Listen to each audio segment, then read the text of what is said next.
Vallée de la Rusizi. Cette rivière marque la frontière entre Burundi, République démocratique du Congo et Rwanda, trois pays ravagés par 10 ans de guerre civile. Au Burundi, la guerre a coûté la vie à 250 000 personnes et forcé 500 000 autres à prendre le chemin de l'exil. Depuis, le Burundi s'est lancé dans un long processus de réconciliation nationale. La jeunesse burundaise a payé un lourd tribut au conflit interethnique. On estime que 7000 enfants soldats ont été contraints de prendre les armes.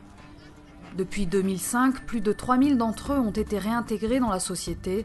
Les autres attendent toujours de retrouver la liberté.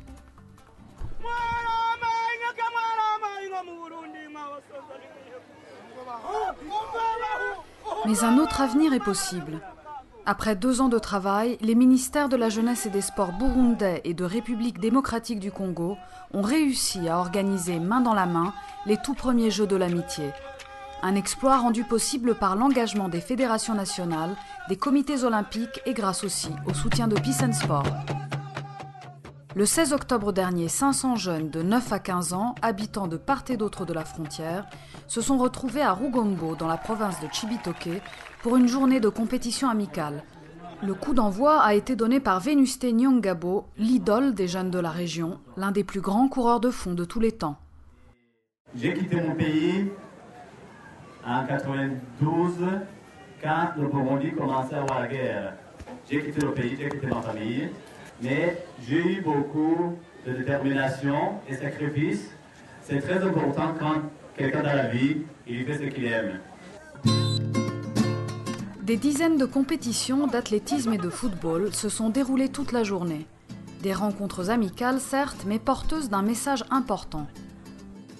Nous avons compris que le sport pouvait jouer un rôle dans la consolidation de la paix parce que après la guerre, nous avons pu, grâce aux activités sportives comme par exemple comme le football, qui a pu permettre à ce que les jeunes Hutus ou Tutsis puissent se retrouver autour d'un ballon rond sans considérer l'ethnie. Et comme par exemple vous faites une passe à quelqu'un qui est très bien placé et vous n'allez pas regarder, là c'est les Hutus, c'est les Tutsis. Un message reçu 5 sur 5 par les jeunes sportifs. C'est une grande joie de voir les jeunes du Burundi et du Congo qui se rencontrent et qui jouent, à voir comment cette région a été frappée par une longue période de guerre. Mais là, ça montre que ça commence à venir, que dans cette région, donc la paix va prendre place. Aux Jeux de l'amitié, les jeunes burundais et congolais prouvent qu'ils ont bien intégré les valeurs du sport. La tolérance et le respect, essentiels à la coexistence pacifique. Des valeurs que les 2 gouvernements ont voulu promouvoir par ces Jeux de l'amitié. Il faut d'abord un dialogue. On ne peut pas dire qu'il y a de paix s'il n'y a pas de dialogue. Alors, ici, vous voyez déjà qu'il y a des jeunes qui commencent à parler, à se connaître et à créer même des relations. Et j'espère que même après ces Jeux, on pourra voir ou constater des relations qui vont continuer. Mais ces Jeux sont aussi l'occasion de découvrir de nouvelles disciplines sportives. Chacune, à sa manière, porte un message de paix à travers la région des Grands Lacs. En tout cas, cet entraîneur de judo en est convaincu. Le sport participe à la réinsertion des anciens enfants soldats dans la société. En leur offrant un cadre, des règles et un message clair, il les aide à retrouver une vie normale. Voilà M. Nehemi, c'est un des jeunes que nous avons encadré et qui a vécu dans le quartier quand il s'est fait par la guerre. Maintenant, lui, à son tour, il a des responsabilités. Il encadre d'autres jeunes de Yanga qui ont connu le même problème. J'étais comme un enfant de la rue parce que je vagabondais partout. J'avais rien à faire, mais maintenant, voilà, je suis responsable maintenant. Je peux dire vraiment, le judo m'a sauvé la vie.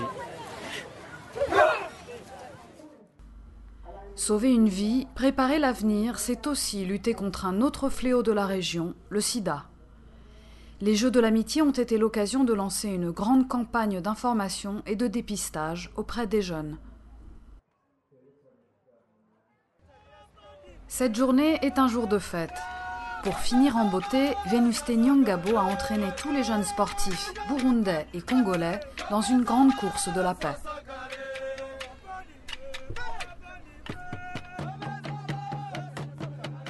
La jeunesse, c'est le Burundi de demain, ou la jeunesse du Congo, c'est le Congo de demain. Donc, il faut donner l'opportunité de se connaître.